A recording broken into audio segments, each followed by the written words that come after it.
Isang paulit-ulit at malawakang problemang pangkalusugan ang kakulangan sa bitamina A. Milyon-milyong kabataan at mga nagdadalang tao ang apektado nito sa buong mundo. Isa ang Pilipinas sa mga bansang may mataas na bilang ng mga may kakulangan sa bitamina A.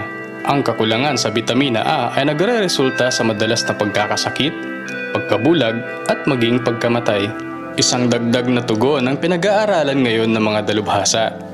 Ito ay ang golden rice. Ang golden rice ay isang uri ng palay na nagtataglay ng sustansya na kung tawagin natin ay beta-carotene.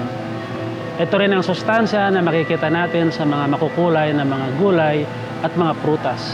Ang beta-carotene ay nagiging bitamina A sa ating katawan sang-ayon sa ating pangangailangan.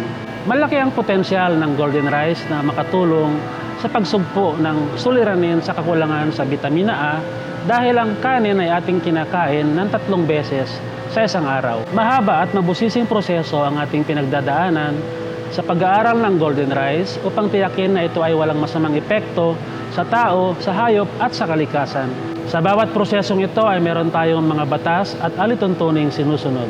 Sa isang pag-aaral na inilathala ng American Journal of Clinical Nutrition, napag-alaman ng isang tasa ng golden rice ay makakapagbigay ng kalahating dami ng bitamina A na kailangan ng ating katawan sa isang araw. Ang teknolohiyang ginagamit sa pag-develop ng golden rice ay libre. Kaya't inaasahang ang golden rice ay kasing halaga ng karaniwang bigas. Ito rin ay pwedeng itanim ng ating mga magsasaka sa parehong pamamaraan sa pagtatanim ng ordinaryong palay. Pwede rin itong gamiting binhi sa susunod na taniman.